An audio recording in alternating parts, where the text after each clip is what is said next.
Hey everyone, welcome back to the channel. I'm absolutely fired up to talk about something that's been flying under the radar, but could be a complete game changer for millions of American veterans. We're talking about a stimulus plan specifically designed for veterans that's quietly gaining serious momentum in Congress right now.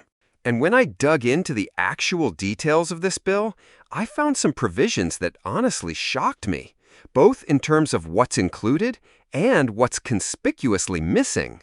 If you're a veteran, know a veteran, or just care about how we treat the people who served our country, you need to stick around, because what I'm about to show you will either give you hope or make your blood boil. Trust me, by the end of this video, you'll understand why this bill could either be the biggest win for veterans in decades or a massive missed opportunity that we'll all regret. Now, I've been covering veteran affairs and government policy for over 5 years, and I've seen plenty of well-intentioned legislation that sounds great on paper but falls apart in the details. This one is different, and not necessarily in a good way. Before we dive into the meat of this thing, let me give you the quick background. Right now, there's a bipartisan bill called the Veterans Economic Recovery Act that's been making its way through both the House and Senate.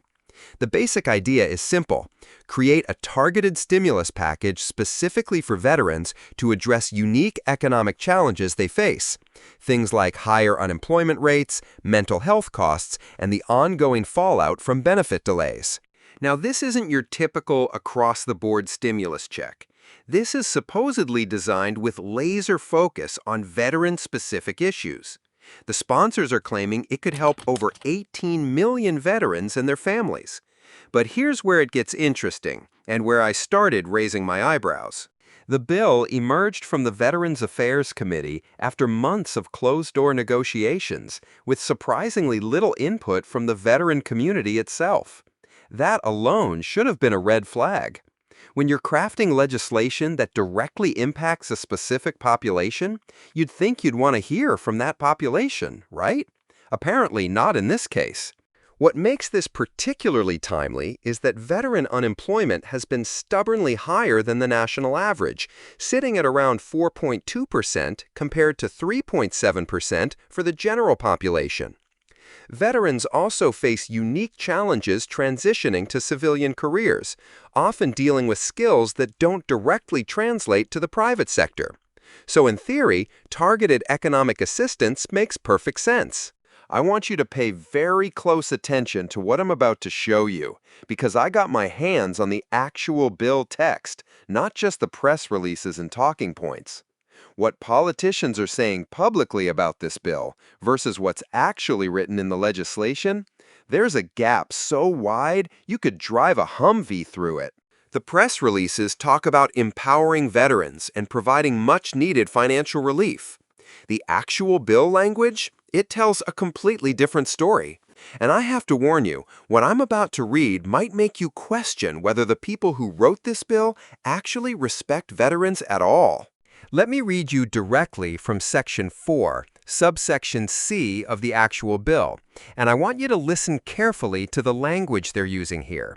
Pay attention not just to what they're saying, but how they're saying it. Eligible veterans shall receive direct payments not to exceed $2,400 per individual, contingent upon completion of mandatory financial counseling sessions and submission of detailed expenditure plans subject to approval by the Department of Veterans Affairs. Did you catch that? Contingent upon completion and subject to approval. They're not just handing out checks. They're making veterans jump through hoops and get permission from the VA on how to spend their own money. But wait, it gets better. Section 7 states, funds may be reclaimed by the department if expenditures are deemed inconsistent with approved financial plans or if veterans fail to provide quarterly spending reports for a period of 18 months following disbursement. I have to be honest with you. When I first read this, I was stunned. Here we have a bill that's being marketed as support for veterans, but it's essentially treating them like children who can't be trusted with their own money. Think about the contradiction here. We trust these men and women to make life and death decisions in combat zones, to operate million-dollar equipment, to lead troops under the most extreme circumstances imaginable. But when it comes to a $2,400 payment, suddenly they need government babysitters and have to file quarterly reports like they're on financial probation. The most shocking part? Veterans who don't comply with the reporting requirements can have their money taken back. I've never seen anything like this in previous stimulus packages. When we sent checks to everyone during COVID, did we make people prove they spent it correctly? Of course not. And here's what really bothers me about this approach. It completely ignores the reality of veteran financial struggles. Many veterans are dealing with service-connected disabilities, PTSD, or other challenges that make bureaucratic compliance difficult. Now we're asking them to navigate even more red tape just to access support they've already earned through their service. The mandatory financial counseling requirement is particularly insulting when you consider that many veterans have college degrees, advanced military training, and years of experience managing budgets and personnel. The assumption that they need basic financial literacy training is patronizing at best. But here's what really got my attention when I dug deeper. I reached out to 3 different veterans advocacy groups, and not a single one of them was consulted during the drafting of this bill. The American Legion, Veterans of Foreign Wars, Iraq and Afghanistan Veterans of America, none of them had input on the very provisions that would directly impact their members.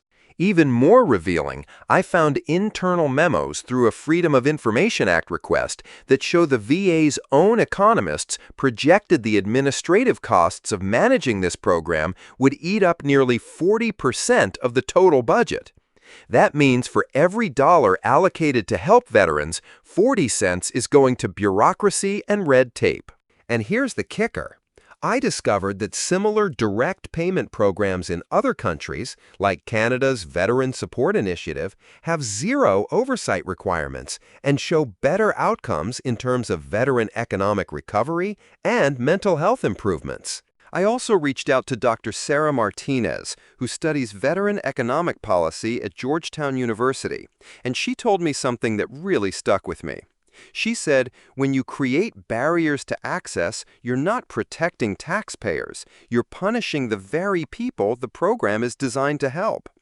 Her research shows that veterans are actually more financially responsible than the general population, with lower default rates on loans and higher savings rates when they have stable income.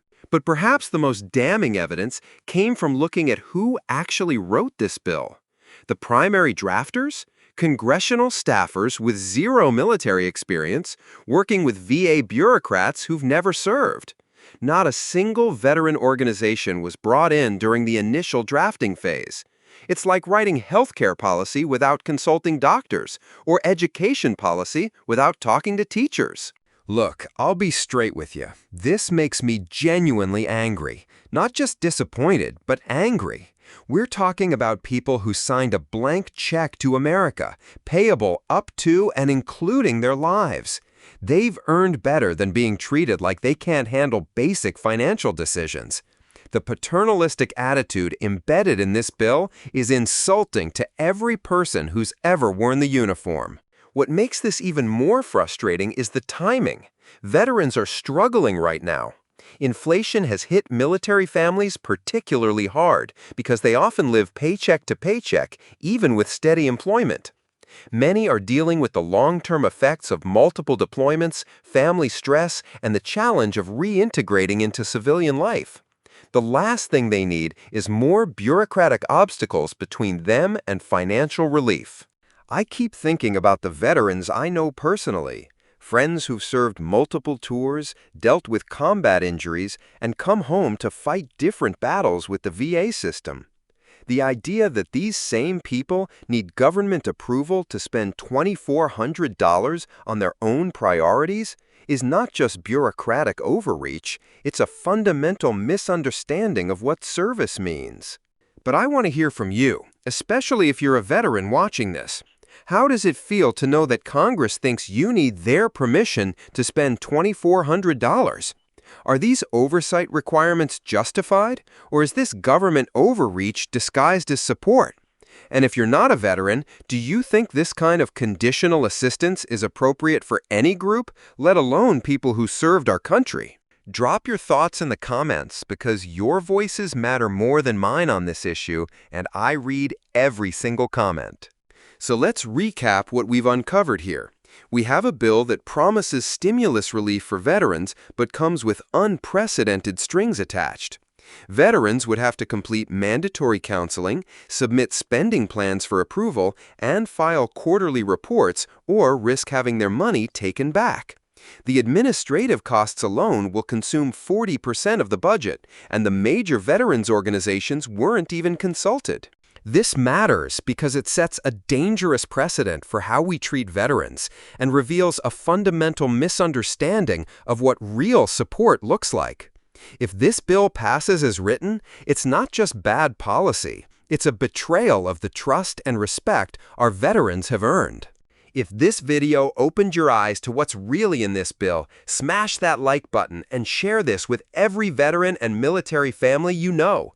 They deserve to know what Congress is actually proposing in their name.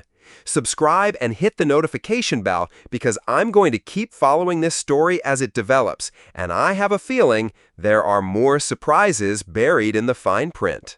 And definitely check out my previous video about VA benefit delays. It connects directly to why bills like this end up being so problematic. I'll link it in the description along with the full text of the Veterans Economic Recovery Act so you can read it yourself. You can also find links to contact your representatives because if this bill bothers you as much as it bothers me, they need to hear from you.